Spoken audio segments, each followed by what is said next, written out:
Shakadagung. Yeah. What's up, visual listeners? This week we are talking about V Rising and the return of vampire games, as well as some banger Steam demos to come from the Steam Next Fest that just wrapped up. This is the Replayer Podcast.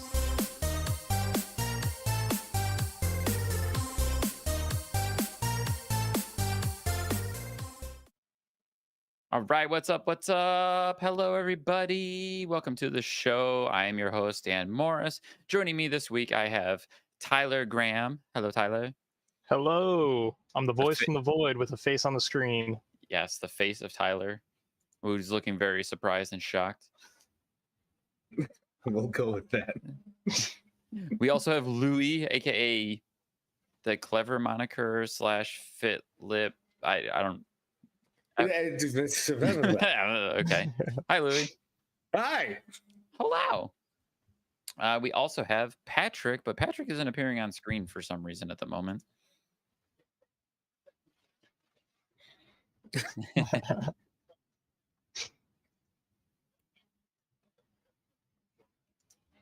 Yeah, I don't know either. It's got all sorts of chaos happening right now. Woo, boy. Sorry for technical difficulties, everyone. It's gonna give me just a second while I try to sort this out. Here we go. I don't know why Patrick's not showing up on screen. But this week we are going to talk about this new game called V Rising that dropped on Steam a couple of weeks ago. Anyways, Patrick is our local expert on this game. He's been playing the heck out of it, so we're going to have him tell us all about it. Tyler's also dipped his toe in it a little bit. But first, we're going to start talking about the Steam Next Fest and some of the best games to come out of that. Some real bangers, which most of us have had a little bit of time with each of the demos, some of us a little bit more than others, but there's definitely some highlights that we want to discuss and talk about. So to get into that, if you don't know, the Steam Next Fest was kind of the Steam event where they featured a bunch of demos for upcoming games that are coming out in like the next year or so. And they just dropped a massive load of demos, like just demos out the butt everywhere. And like I remember watching Summer Game Fest, and I immediately was like running to the computer and my Xbox, started downloading a bunch of demos. Anyways, did you guys have any like demos that you ran off to and play that you want to talk about before to get started? I played Selaco because I've been waiting for that one for months and months and months. That is a boomer shooter type game for anyone that has ever played a game like that. It's kind of Doom-esque, kind of Quake-esque. It's like all those old, retro shooters. And that one was the star of Next Fest for I brought me. you back, Patrick. Sorry. Hey, Patrick's back. There we go. All right. So with This is why I need a Selaco, producer. yeah, with Selaco, that was the star of Next Fest for me personally. It's one of the most impactful shooters I've played in a long time. It was very much like a combination of a Twitch shooter with some like immersive sim elements, like kind of had some like Doom 3, like you would go to like pick up a note and then like, you would go to a locker and be able to kind of open that locker up and get ammo and stuff and backtrack and make sure to get equipment and resources before going on to the next encounter. The AI is really smart. They adapt to you. They get stronger as the game goes on. And I think it's just got such like a good mix of like secrets and exploration and combat that one is definitely my number one. Dan, I know you played that one too. Yeah, I did play a bit of Selaco, and I was actually going to ask you. You talked about the immersive sim aspect of it, and I was curious about what you meant. You explained a little bit about like finding the PDAs like Doom 3 had. Yeah. I'm trying to think like immersive sim, like how does that work? On top of that, it's like immersive sims are kind of like, I guess, characterized a lot by like how the enemies like react to you. You know what I mean? So like with Selaco, the enemies, they are pretty smart. You know what I mean? Like if you're in a dark area, you light up a flashlight, they're gonna start looking around for you. You shoot someone, they turn around, they come for you, and if you leave the area, they'll kind of like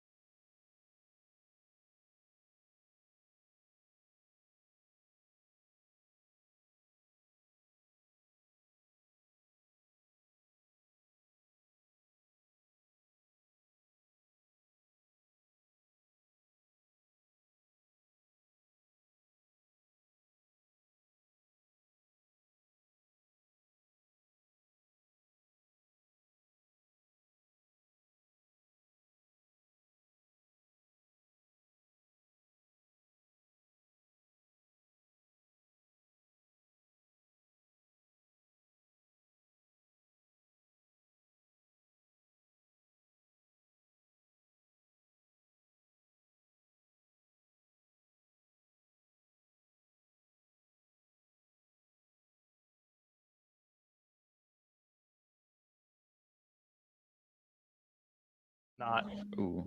throughout the station. I think I just realized that I might have messed up a little bit. I switched us to that the screen share so that people could see the gameplay, and I don't know if any of our audio was coming through during that. Could you guys hear us? Oh, Anybody? I just realized, like, I have no idea if there was any of our audio coming through while I had the gameplay up. Oopsie. oops. I Technical had my audio difficulty off, too. so I couldn't tell. Well, like I said, I'm beta testing some stuff. I appreciate anyone with their patience while we're trying some new things with the We're show. working it out. Yeah. So We're at least I learning. caught on that a little kind of quickly. Like, oops, I don't know if anyone could hear us right now.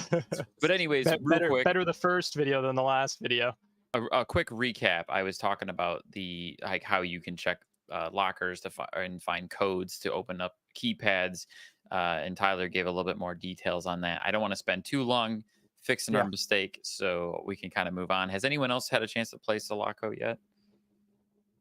So no, I have not, but watching that trailer looks so cool. I am such a fan of genre bending, and we take something that we're nostalgic for, like the boomer shooter, and it just has a polish to it of more modern games. I grew up playing, like, I can't remember which Duke Nukem it was at the time, but I was definitely too young for it.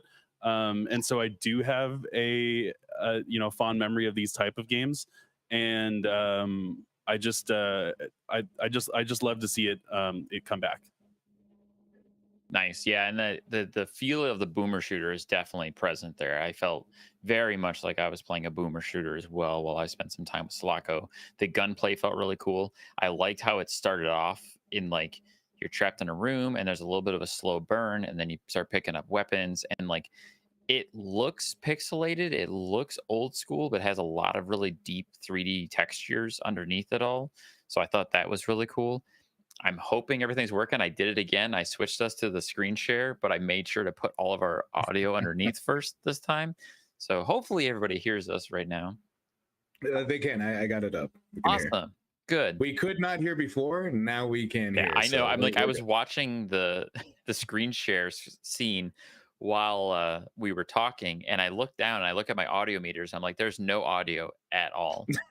That means no one can hear us. So we fixed it. I fixed it. All right. We did the We're thing. in the money. But yeah, you can see here too some gameplay of Selaco. Oh yeah, you can pick stuff up and throw things around, almost like Portal a little You bit. could flip tables. Yeah, that reminded me. Yeah. Like, to flipping tables was like Enter the Gungeon, where you flip a table and take cover. Yeah, yeah. Cover is super important in this game. Did you get to fight any bosses?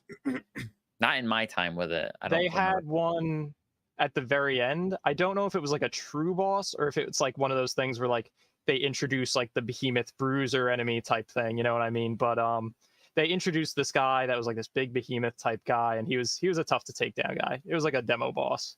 Yeah, So- eventually you have to fight like 3 of them at the same time, but it feels like a Exactly. boss in this Yeah. situation. Yeah, totally. Exactly. This is giving me Look like at Roombas. very, very serious fear vibes.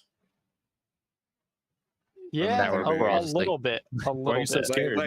Well, shush. Like, I mean, like the kind of gameplay, the style of like being able to move around, the sliding, all that kind of stuff. Well, Fear 2, a little more specifically, but it looks like it's adding some components from other stuff. Oh, there's a big guy. Look at that big dude. Oh, that's Yeah, the there you go. one. Ah, Yeah. Like that. I don't know. Like it feels like the base of Fear, and then the like the other elements of like Half-Life and things like that, where they just added extra stuff for you, but without the demon girl, yeah. little dead child. Oh, I did read too that like Selaco's full release will have like a weapon progression system, or at least you get like upgrades for weapons and or different ammo. And that to me was like, ooh, I like that. Like I don't know what it is. I'm always a sucker for progression in any game.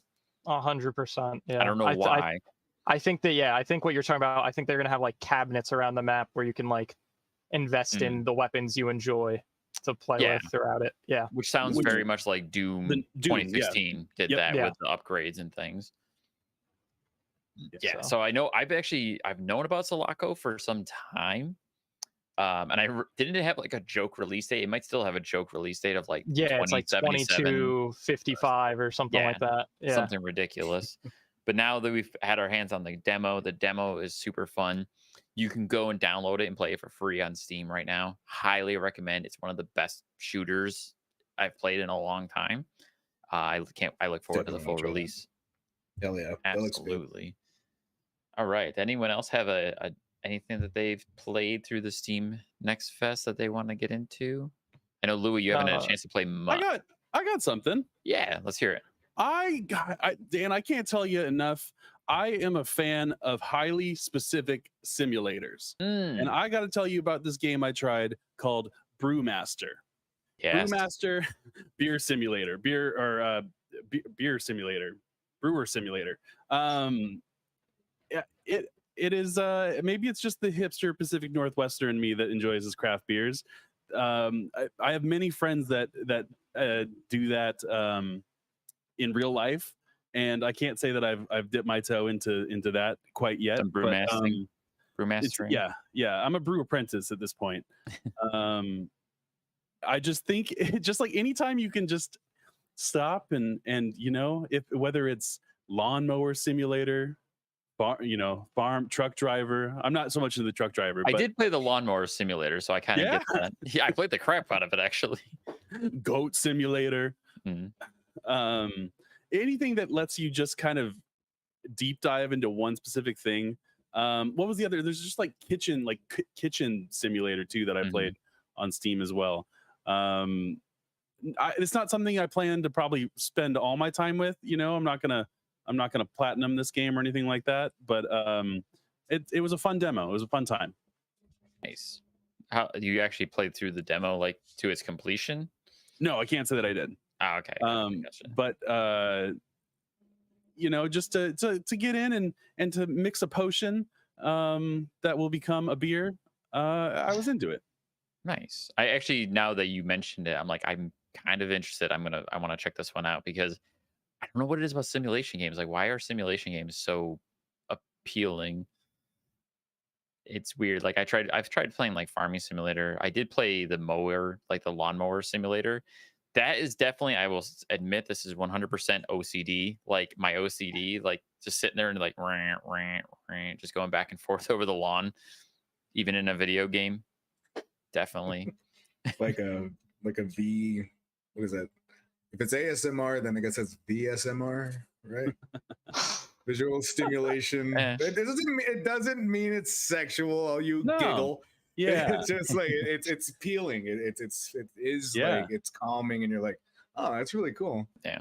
Like I like personally, like if I'm getting zenned out, I like those like the beaches where like they're raking the sand. Like a those little zen gardens that you can have like on the side of your bed. Oh my god, I could do that shit for hours. I'm weird like that. Whatever. I think that's why we all have our thing. I think that's why Minecraft works for me. Like I can lose myself in Minecraft for the same reason, or like a Stardew Valley. Yeah, for sure. It's going to kind of tie into what we talk about later, but I found myself in similar tunnel vision when playing V Rising, and we'll get to that. When we do. But at the same time, you get into the groove of something, and then all of a sudden 3 hours have passed, and you don't know what you've been doing with your life. Right? It's just like, wait, what time is it? I haven't slept. I think it's like the repetition of a task sometimes too. You know what I mean? You get into it, you hit that groove, and you're off to the races. You lose 5 hours, and that's that. So I'm gonna kind of quote Trey Parker and one of the documentaries on how they do South Park, where he was saying that like he loves Legos specifically, like following the directions, not just building them, as random as you can. And he says that he likes that because the chaos of his life, where he's constantly trying to keep order, being the leader of something. So I've found personally that people with like more leadership position or like that are in charge of a lot of decision making, we like to follow. I say we like something presented to you with structure. Yeah. You want to follow the simple connect the dot rule. You want to just be like, yeah, tell me what to do, please. Like that's why personally I have a little bit of trouble with like customization stuff or open world because it's so massive. My ADHD as hell brain is just like I don't know what to do. Like give me a straight line, please. I do better with straight line stuff. I love the openness of things like that. Like roguelikes I have a lot of difficulty with. I love them, but then when I die and I have to restart everything, my brain just goes, you lost everything and this is pointless. So I have a little bit of like a hit or miss when it comes to those kinds of things, but I can zen out as well. So like Dan, like you were saying that I really haven't had a whole lot of time to like really do anything this week. I've just been completely overswamped at work. But Thus is the crutch of people with day jobs. unfortunately, yeah, like I didn't even know about this fest thing until like you texted me like maybe 2 hours ago. I'm like, oh, there's something else. Cool. Mm. But the little time that I had to like just go over it, like I saw I saw some of the gameplay for some of the games that I'm so excited to see them. And I've been on like this kind of weird binge where I'm trying to get more indie content because my good computer, unfortunately right now is on the fritz and I can't really do too much with it. But I'm left to my laptop, which isn't as strong, so I'm trying to play the smaller games so I don't burn it out like I did last time. Fair. That's so I'm back to indie games a lot, and man, I kind of hate that I didn't know there was as much good stuff out there. There's a lot of good new things. There's some that I'm really looking forward to playing. I'm looking to talk about too. But before I do that, I need to say some things that I was supposed to say at the top of the show, and I kind of brain farted. So traditional, like welcome to the podcast. Totally skip that part. Saying, like this is our unfiltered gaming gaming culture podcast. Thank you all for joining us. Please be sure to like and subscribe our show on the YouTubes. I hit the wrong button, but it did the thing. We're good. It's dropping the link. I love it. I don't know what happened with Google Chrome, like popped up some random thing when I hit the button to anyways, thank you all for watching. I also wanted to put a little shout out there.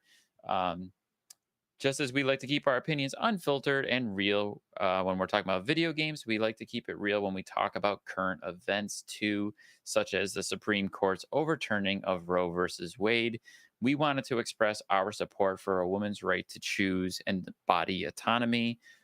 So we just want to make it clear where we stand on that front, as well as our sister channel, Deadpan Gaming, has been doing a charity event raising money. It's been doing really good so far.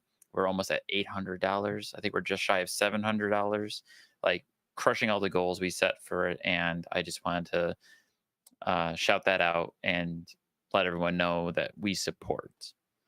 Today is also the last day that the organization of choice that we're donating to, Planned Parenthood, is matching donations 1-for-1. So if you happen to be out there, if it happens to be June 30th when you see this podcast, there's still a chance for that to be doubled. So just wanted to say that. For you audio and or visual listeners, unfortunately, the visual listeners are going to be hearing this a day late. So sad to say, you can still donate. It just won't get that 1-to-1 match. Yes. Yeah. But yeah, so I wanted to just thank everyone out there who's been watching, following along the show, listening. Please mind the dust as we try some new things. We're kind of beta testing new ideas and new structures for the new show that I'm developing. So I appreciate all of you. Anyways, back to the discussion at hand. We're talking about amazing indie / relatively unknown games that have been dropping demos from Steam. And the one that I wanted to talk about next is one that I actually only just checked out and I'm super interested in. It's called 9 Souls. This game is very much like a 2D Souls-like Metroidvania. I have a little bit of footage I'm going to throw up here.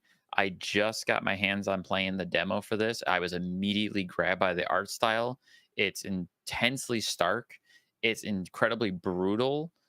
It's like, oh man. And the combat is, if you've played Hollow Knight, it's similar to that. It's got a very good fine-tuned 2D platforming combat with some really cool, I almost want to say classic either Chinese or martial arts background to it.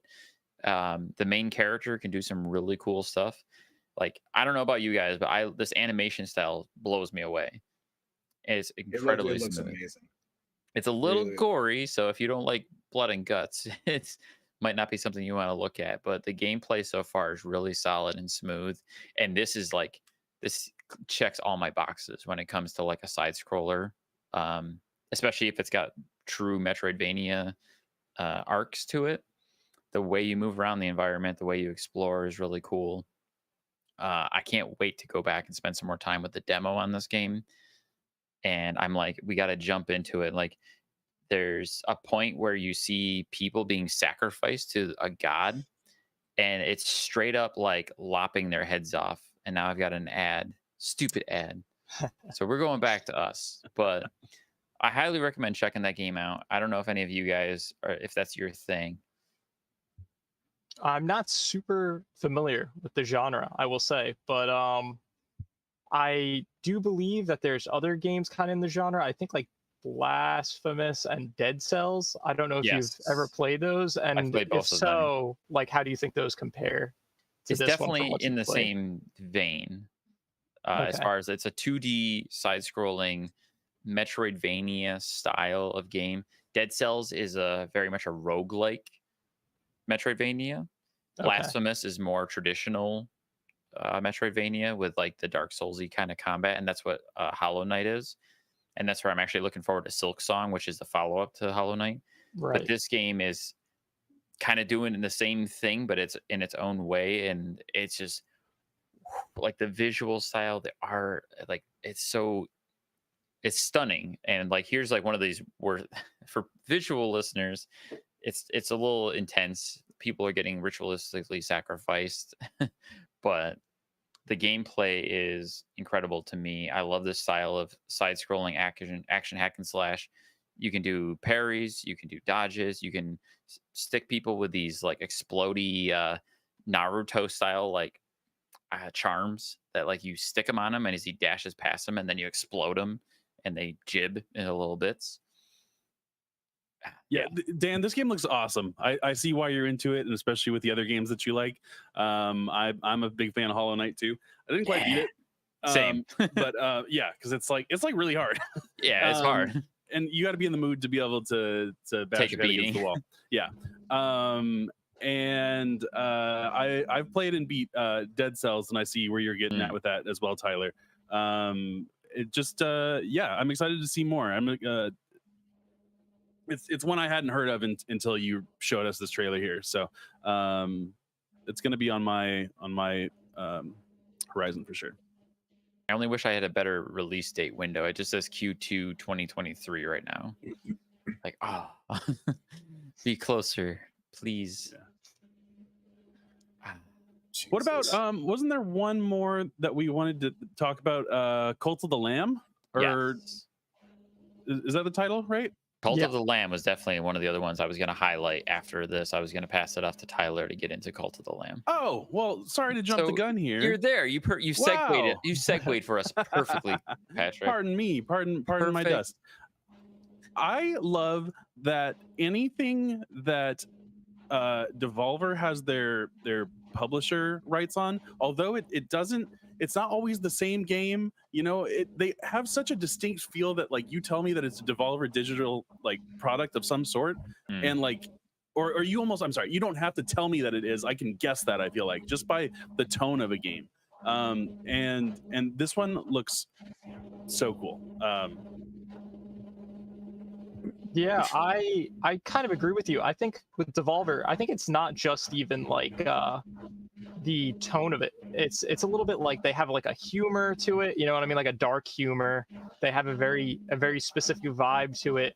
And with Cult of the Lamb, I mean, if you like the Devolver humor and you like Binding of Isaac, like you're basically in the money. So because like I feel like those games are very similar. They like down to the fact that like at the beginning of the games, you literally start with like the attempted sacrifice of your protagonist character. You know what I mean? I want to jump in real quick, Tyler. That's funny that you mentioned that, because when I played the Cult of the Lamb demo, I didn't think about Binding of Isaac, mostly because I haven't really played that game. It didn't click with me. I didn't like Binding of Isaac. It's a little bit that I actually played.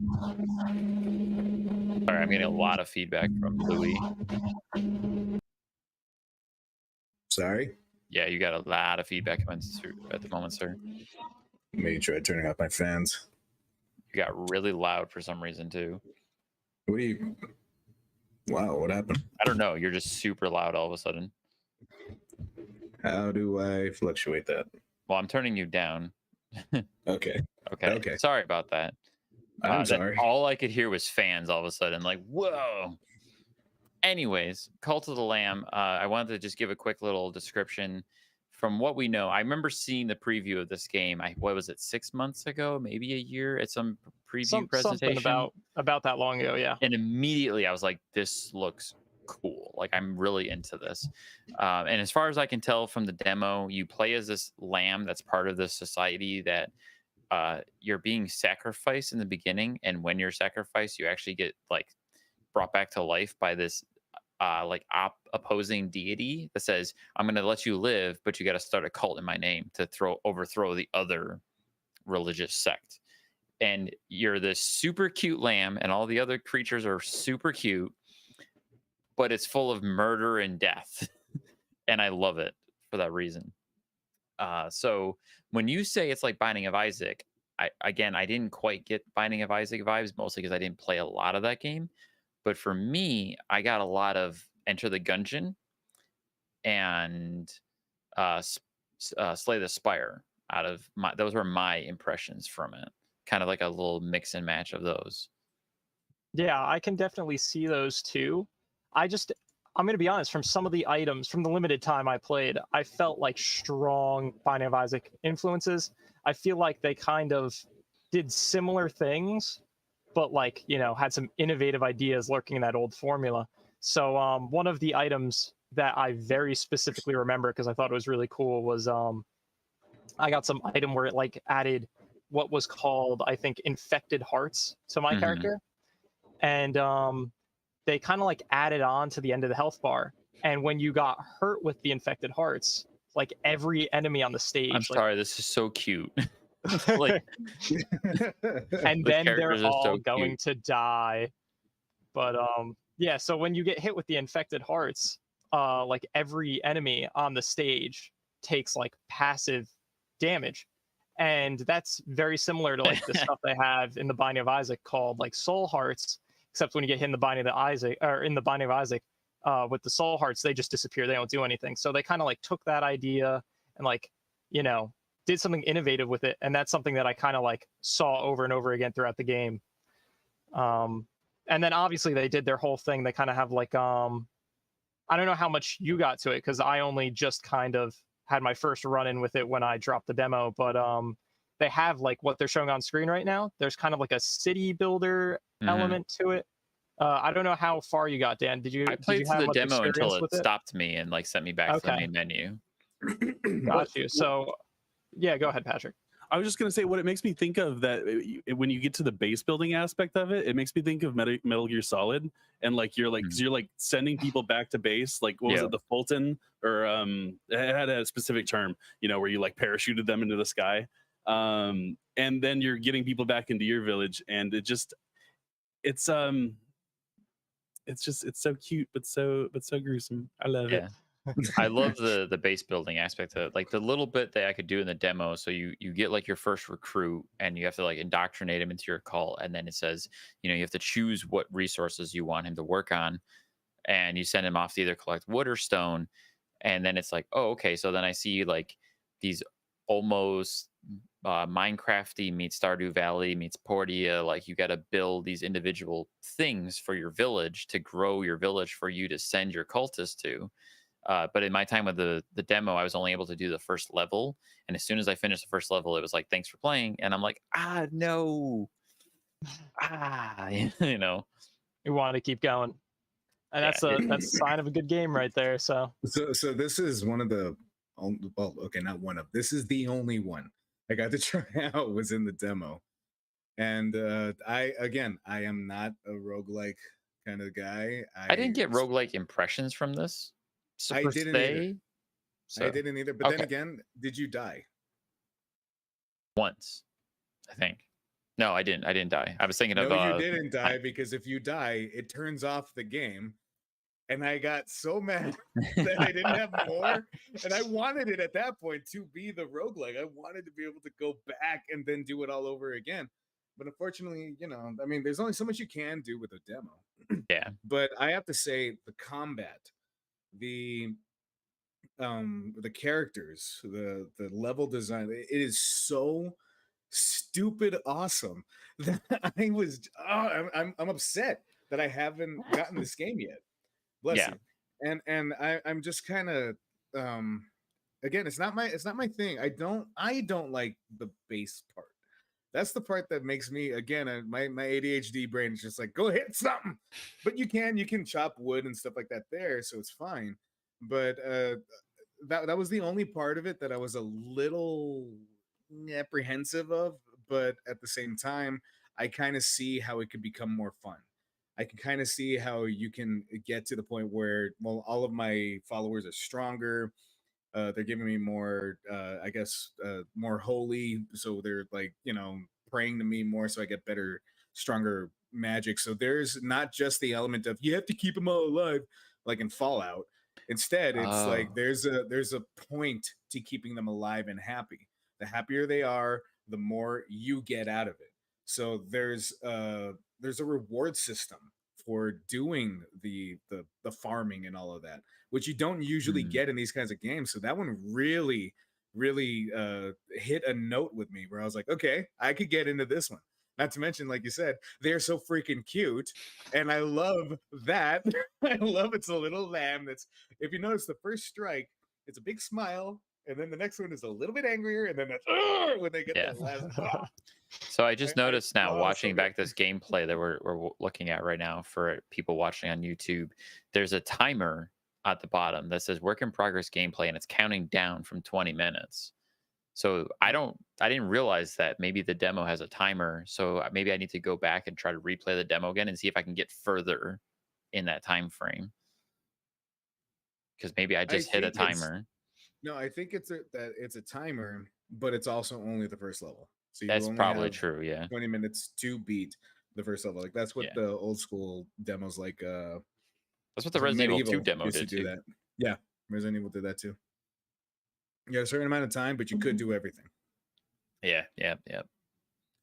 Yeah, I'm really excited for Cult of the Lamb. I really enjoyed the demo. I think the gameplay felt very Enter the Gungeon, the way you move and the way you attack. And especially you get like some range damage. You do get a little bit of those roguelite elements because you can get some different weapons. You get the tarot cards that give you different perks every playthrough. I don't know what it is, but just everything about this game just makes me feel happy. In its brutal awfulness, it makes me happy. But unless you guys have some final thoughts on Cult of the Lamb, let's get on to our next topic. Yes, Let's no? get on with it. Let's get on. Let's get it on. And that is V Rising, this little vampire game that Patrick's been playing a lot of. And as soon as I was thinking about how we're going to do this episode tonight, and I'm like, you know what? I feel like vampires are making a comeback. Are they making a comeback? Because now Redfall is coming next year.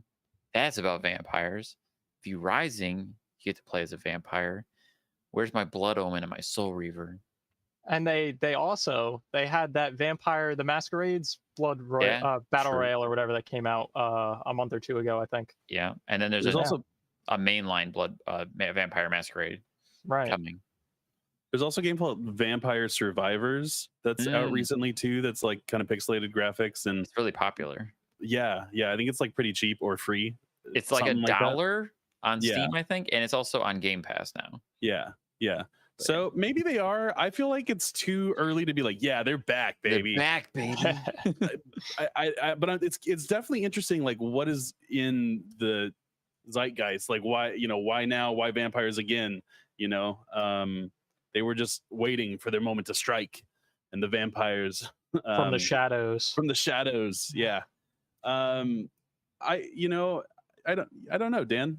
What do you guys think? Are vampires I'm excited for Redfall and this V Rising game? It sounds really interesting. So, yeah, I mean, V Rising, it's really good. Redfall looks good. Maybe they are back. Maybe they are. They are pushing Redfall so hard. Yeah. I'm seeing Yeah, trailers for I that saw that. everywhere. I And maybe just, that's just got an update for that on my Google thing. Like when you just go into Google, it's like, oh, by the way, Redfall, just so you know. I I'm like, will I agree to haven't even that heard of it. when I stop seeing commercials and trailers for Stranger Things over like when I see more Redfall over Stranger Things, I'll believe you. well, Because my maybe it's feed just, is nothing but Stranger Things right now. okay, because maybe it's just based on, maybe it's the fact I've been typing in vampire stuff for the review that I've been working on for Couch Soup for V Rising, that it's affecting my search results, and the algorithm is thinking I'm into vampires. So because I feel like it's nothing but Redfall, so that could explain that too. Again, I haven't done anything with it, and that was literally what I saw before. I only know about Redfall because I saw it 5 seconds before we started this whole thing. Oh, really? I didn't know you were going to bring it up. I didn't know that. Wait, you it's haven't not seen in anything our... for Redfall yet? Oh, it I was a have not- massive Summer Games Fest thing Okay. right there. This is going to be a That's- yeah, conversation that's for That's for later. a different episode. That's a This different is Yeah, for, episode. yeah. We'll have to do a post show where we show Louis Redfall and tell him how cool that game looks. Anyways, All I saw was a headline that talked about it being with vampires. That's all I know. So, We're- all right, now it's basically Borderlands with vampires, but made by a better studio. Anyways, we're moving on to V Rising, and Patrick's going to tell us all about this game. Yeah, I'm gonna just take it from here then. I want to be transparent too that I'm reviewing this for Couch Soup, and I was provided a copy of it. And so I did not spend my money on it when I tell you about how great this game is. But it is worth telling you about because I started writing a review after 10 hours, and I'm still playing after 30 hours when that review is written. So top down view of this game. V Rising is a third person over the top, think like Diablo camera, where it's open world with an element of quests that are involved. You're crafting, and it's a survival game. You're maintaining your health by feeding on NPCs.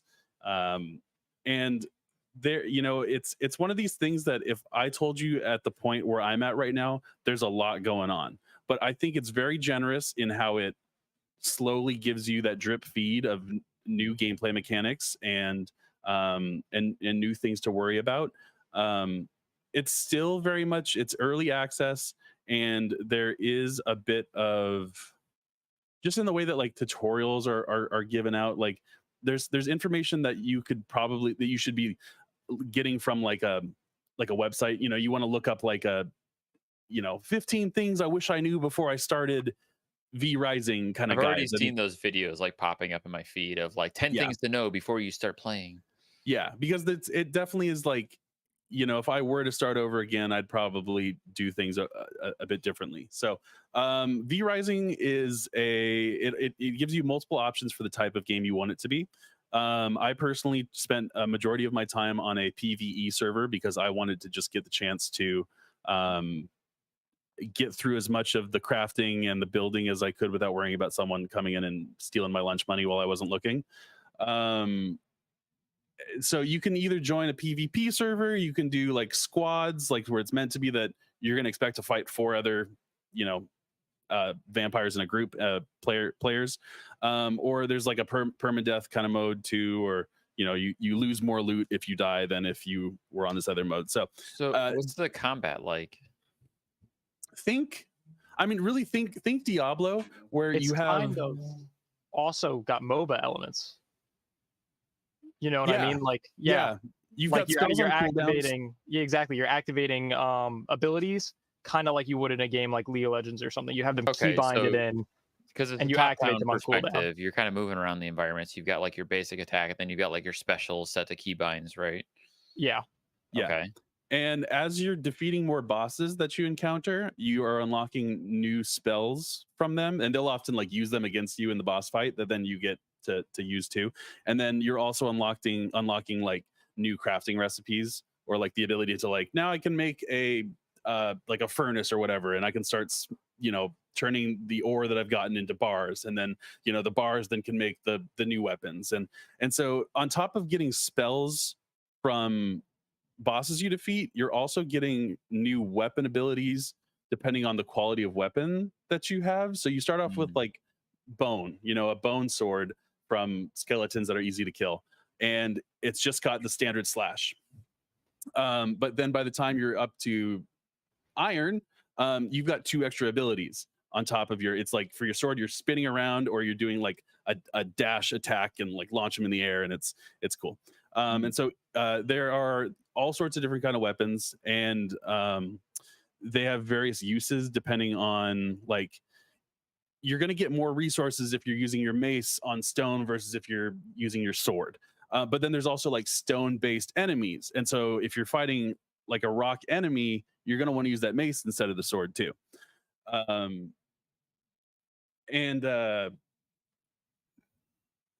So I'm gonna go back a little bit because it gives you quests from the get-go. You know, your first quest is like leave the tutorial area. By it teaches you how to craft things early on. You can do a certain amount of crafting by what's just in your inventory, but eventually you'll have to collect enough resources, wood and stone, so that you can create the basic workbench. And then from there, like very Minecraft like, you know, that there's more options of what you can build from that bench. And can I just say, this is a really like resource gathering intensive game. It feels really like the system of like resource gathering and all that. It feels like it feels really tight. Like it feels like it connects really well with like all the other parts of the game. But like if you're not someone that likes like resource gathering and like, you know, organizing like 5 chests at a time, you might not like the game. But it does connect very well with a lot of other parts of the game, like hunting down enemies and figuring out what you need to advance in the game as well. Yeah, 1000%. You know, if you can't handle chopping down a tree for the 1000th time and hearing the same like the same like three audio strike bits. audio bit, you know, like you're gonna have a bad time. I'm someone that enjoys, like, I use these kind of games as my podcasting games too, where I'll have a podcast in my ear and maybe turn the game volume down a little bit. And then especially playing on a PvE server, I can just kind of be freely out in the open and collecting my resources, which I personally got more enjoyment out of. Something that sets this game apart, actually, before I say that, again, Tyler, you're absolutely right. It feels like everything that you're collecting from your crafting efforts go towards something. It's going to be part of a new recipe. I feel like there's only like one item in the game that I have a chest full of that I should just throw out, but I just can't. It's these kind of games where I have to create a chest for everything. I have like, I'm at this point where eventually you can create chests that hold more items, but like they're everywhere. You start from a very humble shack where you don't have a roof. And this ties into what I was just about to say, because what sets this game apart, because you're a vampire, you take damage in open sunlight.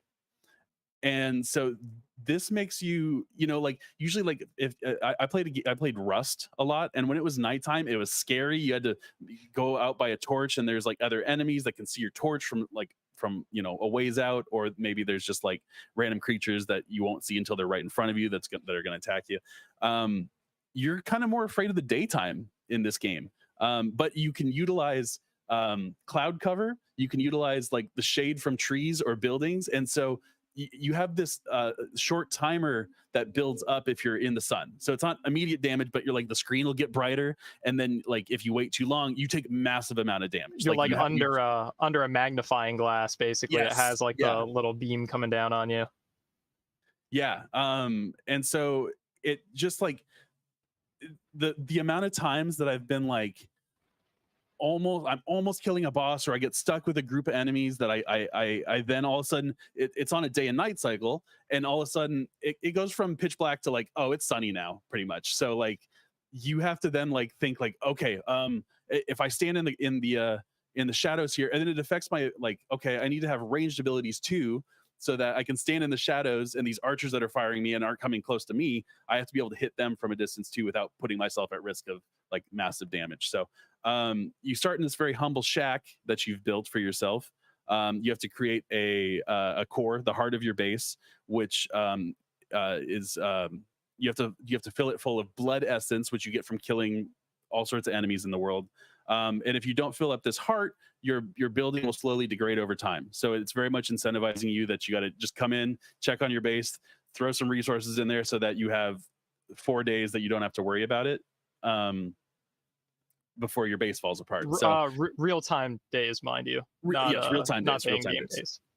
Yeah. And so actually, like, I played 30 hours of this game, and I've probably taken like a week off, and I'm actually a little afraid. I feel like I need to go actually check my base right now and make sure it hasn't fallen apart. I'm going to be checking my base after we wrap up here.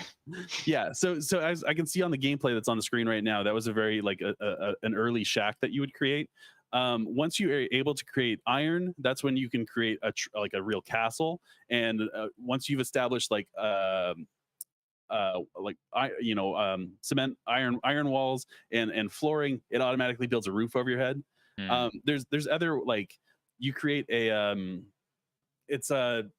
essentially it's a fireplace that you throw bones into that create an aura around it that you can be in the sunlight without taking damage. Oh, like fog generators.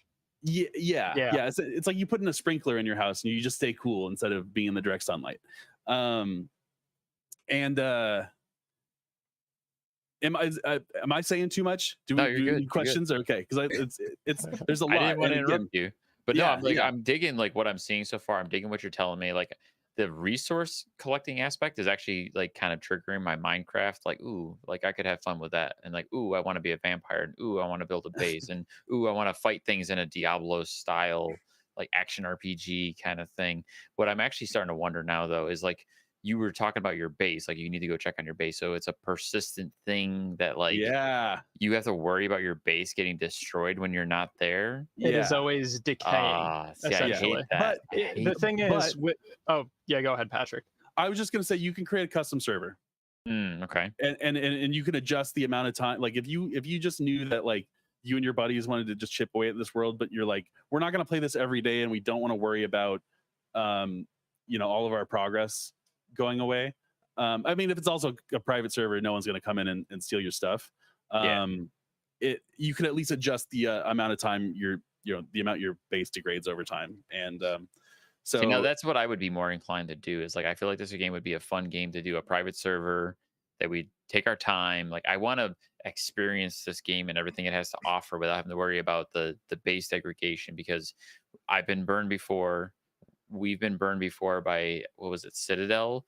We started building a base. We're exploring this world. We log off for a day or two, come back, and like, what happened to our castle? Like, we spent hours on that thing and it's gone. So the PvE server that I joined, I just did a standard server. By default, an enemy can't do any damage to your base or steal your stuff unless your heart has run out of blood essence. Decayed. Yeah. As long as you're on a PvE server and you've got the heart of your castle up and running, no one can, like, no other player can attack your castle, and no one can like raid your chests. So that's just for the PvP servers. But again, like, on the PvE servers, your heart does decay. So it's kind of like it's a mixed bag. You know what I mean? Like on the custom server, you can run it so that the heart will decay slower and all that. But on the PvE server, you still have to worry about that a little bit. Yeah. One other thing too that incentivizes you to like get out of your base and go explore is the fact that your health degrades over time because you're a vampire. You've got to feed. And so what this game has is varying quality of blood, and it'll like show you like a percentage and a type essentially. On any enemy that you like hover over. And so like early on you're like fighting skeletons which don't have any blood, so you don't get anything from them, you can't consume that, but you're also fighting like wolves or like bears, and so those are considered creatures, and creatures take more damage if you use like a spear, and a creature, if it has a high percentage, like a good quality blood, will give you more overall health. It'll let you move faster. And then like if you're fighting like a human enemy that's like a fighter class or an assassin class, you're going to get more physical damage, or you're going to get more like critical hit percentage or chance to crit. And depending on what you're doing and the type of boss you're fighting, finding the right quality of blood of enemy before you go into that fight has really made the difference in my experience. And again, I'm playing on a pretty dead server where I'm like the only, it's like, it'll be like one person of 40 is online. And so I've had How to you like, want it, right? well, I mean, it's made it so that I don't have to fight anybody for crafting stuff. And you wouldn't literally fight, but like, there's not someone also trying to take, get the iron ore breathing down your neck by your castle. Yeah. But when it comes to tough bosses, I've hit a wall where I'm having just the hardest time fighting a particular boss. And at a certain point, the RNG of getting armor or like new weapons that are actually going to put you above where you should be, it's just so random. Sometimes I've just gone in and I kill a couple normal enemies, and all of a sudden I've got this crazy upgrade out of nowhere, and then you'll be playing for hours and you don't get nearly the same outcome. So at this point, I'm like, I'd be okay. I spent 30 hours on one server, but I'd be like, damn, let's start our custom server. Let's mess with those settings and not have to worry about the base degrading.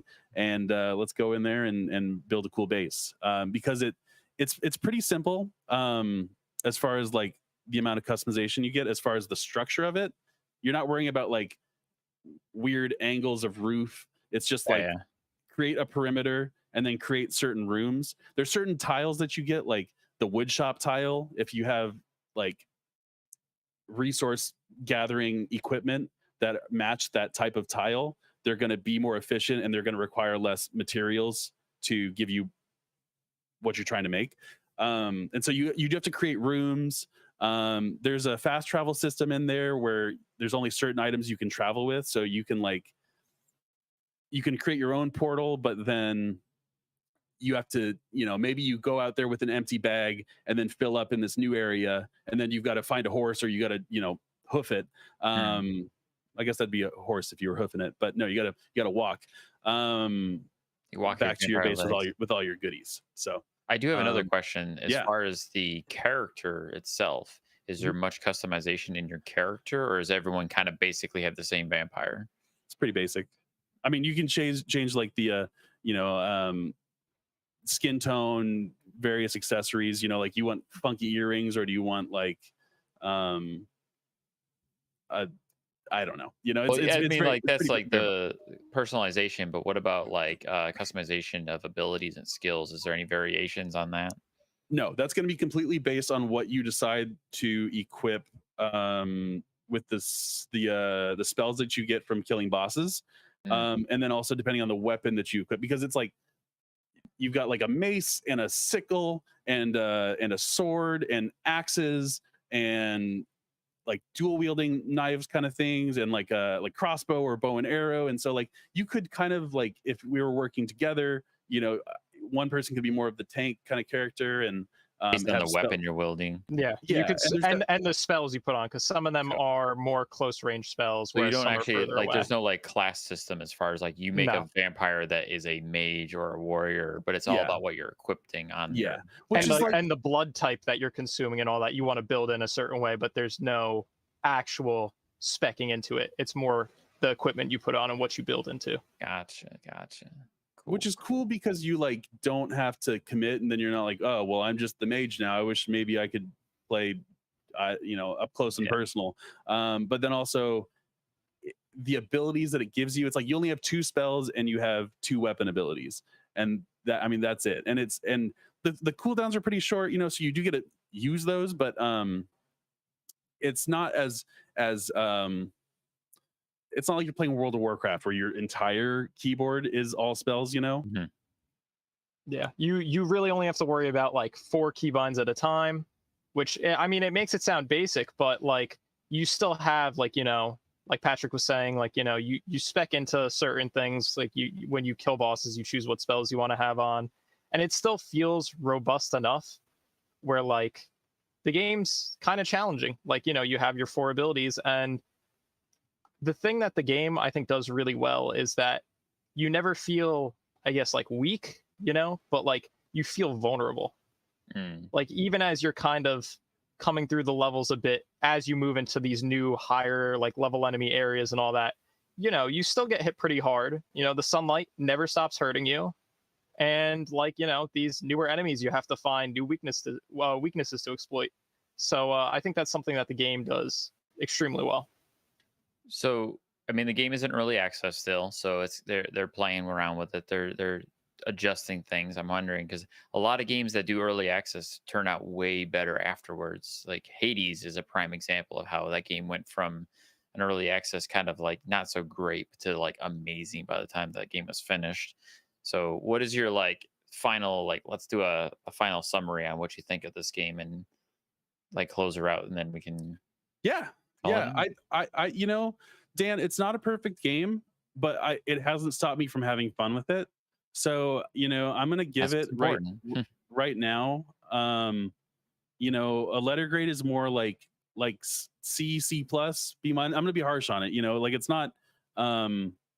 It's scratching an itch that's refreshing right now in a time where I don't feel like there's a lot of games that are really calling to me.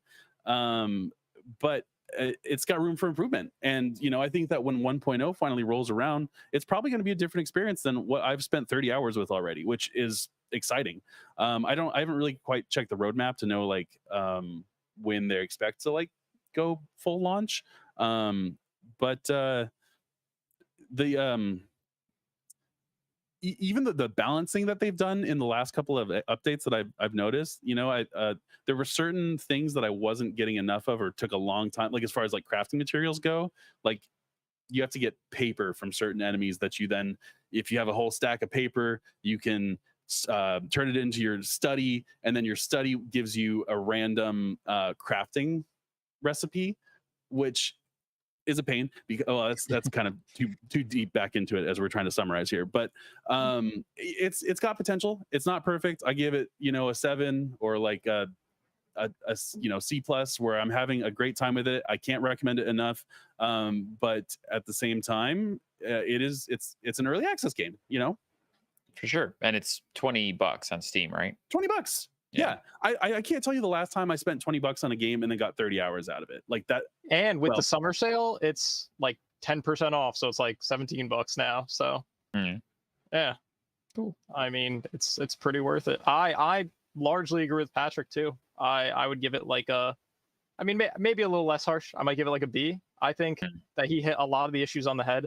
I think the balancing issues are really rough right now, a little bit with like the RNG on like what things drop for you. It feels like a little bit towards the back half of what I've played, and obviously I have a fraction of Patrick's time still, but I've gotten a little bit into it, and it feels already a little bit like the RNG with the drops is a little bit defines what you're going to be doing at certain parts of the game, like how much you're going to be able to take on certain bosses.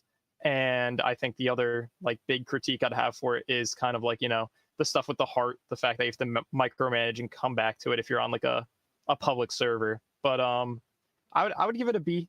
I think Patrick's right on, and this is definitely a game that I think is going to grow and improve and ship and be maybe one of the better like indie titles on Steam, honestly. So I wonder if this game will be the game that in 6 months from now everyone's going to be streaming it and be like, I never heard of this game, but it's amazing and everyone's playing it now, kind of thing. Yeah, because that's what happens randomly. I was going to ask you, Louis, if you have any interest in this game, but I see already you're like posting like, yeah, I'm not. I'm like, nah. This isn't my thing. I can tell you a few ways. Professionally speaking, looks awesome. I love the graphics. I love the combat. I love what like all those power-ups and everything like that. I love the customizations. I love all of those kinds of things. Personally, it looks boring as shit. I'm sorry. I cannot wrap my head around. I hate Minecraft. I feel like you haven't given Minecraft proper play that really. Maybe I don't know. I don't know. That's why I say like my mind is way too fast to like really sit down. Like I loved. Here's a great example. Without the life story, Louis. Yeah, without the life story. Little Big Planet is a perfect example of like I love everything about it. It was a perfect game when you're able to play the game. I was thinking of all these things I was going to create, I started creating, got like halfway through a wall, and I was like, yeah, I'm done. I personally can't do it. It's not in me. I hear all these mechanics and my eyes go cross-eyed. You're just like, I go math and I shut down, personally speaking. But what I love about it, the passion that I'm seeing Patrick talking about it, and like it just, I'm like, yeah, yeah. If this is your game, this is one of those that, like you just said, Dan, is going to get to a point. I think after they start cleaning it up a little bit more, since it's only beta, once they start to really, nail down what they have, it's going to be one of those games that is going to take off like crazy, because there's already this many mechanics. There's already this much that is going. I don't care about sunlight, but if that's what's going, like, it is a vampire, for Christ's sake. yeah. There's lore to it, and there's lore that Louis. you as a consumer understand. It sounds awesome. I just personally, I can't wrap my head around it. I'm like, Louis, you don't understand. The shadows move depending on where the I sun is don't in the sky. and that's awesome, but I'm not going to sit around and wait for them. All the vampire talk just makes me wish they would finally reboot like Soul Reaver or Legacy of Kain, anything. Like, please bring those games back. But yeah, Redfall, we need to talk about Redfall after this, Louis. Before we wrap up the show, I wanted to do a quick couple of shout outs for some honorable mentions on some of the Steam games that we've been checking out. A couple of games that I've checked out that I personally enjoyed were Signalus, which was kind of like an old school Resident Evil-ish top-down survival horror. Blasted through that demo, and I'm like, okay, cool. I'm ready for more of this when that happens. I know both myself and Tyler checked out the Agent 64 demo, which is straight up GoldenEye, but in a different game. It's GoldenEye. So if you like GoldenEye, check out Agent 64. It's the same game, essentially. But with new stuff. For that one. I also checked out Metal Hellsinger, which is cool, but if you don't have good rhythm, it's really hard. So the last one I wanted to shout out was Loopmancer, which was another cool side-scrolling like Metroidvania that if you're into like cyberpunk, slashing and blasting dudes with swords and guns in a cyberpunk setting, definitely check out Loopmancer. Really well performed, and graphics are pretty impressive for a 2D side scroller too. Anyone else? Yeah, I'll do 2 shout outs really quick. I want to shout out Midnight Fight Express if you're into, Hotline Miami, like Sifu. It's like a really weird mix of both. The game's like gameplay is kind of paced by how well you can like learn to keep track of your combos and parries, but there's a lot of jumping around, and it's got some guns. Definitely a game that's going to have a really high skill ceiling.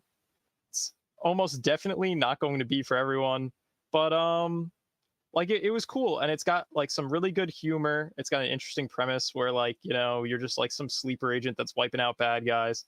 It's a really cool game. And the second shout out I want to give real quick is to a game called Trepang 2. Trepang 2 is a game for people who, I think it's funny, Louis, that you brought up fear way earlier at the beginning of the when we were doing the podcast, because this game is like the most fear-like game that I played in the demos and all that. Yeah, it's fast-paced. It focuses on the gunplay, the stealth, the gore goes crazy. You have like some supernatural abilities where like you're able to like slow down. So, they got the bullet time, you know what I mean, which is a classic. And then they have something where like you can go like invisible for like a short period of time. I think for a demo like this one was a little bit rough around the edges, where like I feel like the gunplay could use a little bit of work still, but they have the foundation for something really special and really unique here, where that you could definitely tell where they're drawing their inspirations from. I think fans of Fear and Twitch-based shooters are really going to want to keep a lookout for this one. Nice. Cool. Shout out to The Spirit and the Mouse. It's a puzzle platformer. You play as a mouse. It looks very cute. That's all I got. Short and sweet with the mouse. And I know, Louis, you didn't really have much of a chance to check anything out, but we thank you. Lamb game and Agent 64. Yay! I didn't play Agent 64, but I saw the preview and I was like, I need this in my life yesterday. So anyway. I am going to be a little hurt because now I'm like tempted to really check out V Rising, but it's like, all right, if I get V Rising, somebody's gonna have to play with me. I got you, Dan. I got you. Cool. All right, guys. That's going to do it for us tonight on the Replayer Podcast. Please be sure to write to us at thereplayerpodcast.com if you have any questions, comments, or suggestions for future discussions of the show. Stick with us while we're working out some of the new details and things that we're changing. I'm still open to people who want to maybe contribute or help us shape the future of the show, especially if you're like a graphic designer. Or anything artistic or musician, help us kind of create some new elements for the future of the show. But yeah, thank you for watching on YouTube and listening to us on your favorite podcasting platforms, Apple Podcasts, Spotify, or what you definitely should do is listen to the show while reading articles on couchsoup.com. Thank you all. Thank you guys for this amazing conversation. Thank you, Patrick, for your deep dive on V Rising. Thank you, Tyler, for talking about all these awesome Steam demos, and Louis with your additions. The layman. The layman. I am the that movie's gonna suck, and I've never made a movie or anything. I know. You're like V Rising, no. Like, well, no, like I said, it looks great for the people that I know are gonna love it. But that's the whole point. Is every game is going to be for certain people. Every game isn't for everyone. That's really important that people understand that. So there's no point in hating on a game if it's not for you. And that's something that's part of the gaming culture of this show that I want to get out there, that games are for everyone, but they're not meant for everyone. If you like a certain kind of game, great. If you don't, great. Like, be happy that other people are enjoying that game and don't hate on it. That's the last thing that anyone should be doing for anything. There are a lot of games that I don't like, but I'm not going to give anyone else crap for it. No. Like what you like. I know we're wrapping up, but just like, and Louis doesn't have to love that game. And also, and we're going to go on and we're going to have a next podcast. We're going to talk about different games eventually too. Life goes on. It's okay, baby. Stay happy. I am actually hyped by how Patrick talked about it. Even if I didn't like it, I'm just like, dude, he is so like. Right. I'm like, dude, that is so cool. That's the perfect way to look at it too. Like, I get excited when other people are excited for a game, even if it's not a game for me. Like, I'm happy for you, Patrick. I'm happy that this is like exciting for you. Just like Louis, if you were happy. when you get all like, yeah, Final Fantasy, yeah! And I'm like, yeah, I like Final Fantasy, but still, I'm happy for you. And that's part of the messaging here. That's what I want the show to be about. So with that, thank you, Patrick. Thank you, Tyler. Thank you, Louis. I'm Dan. This has been the Replayer Podcast, and we outs. That's game over, folks. Good night. Hearts. Bye. It was. My outro is not playing the audio. No switch. They still see me. Oh.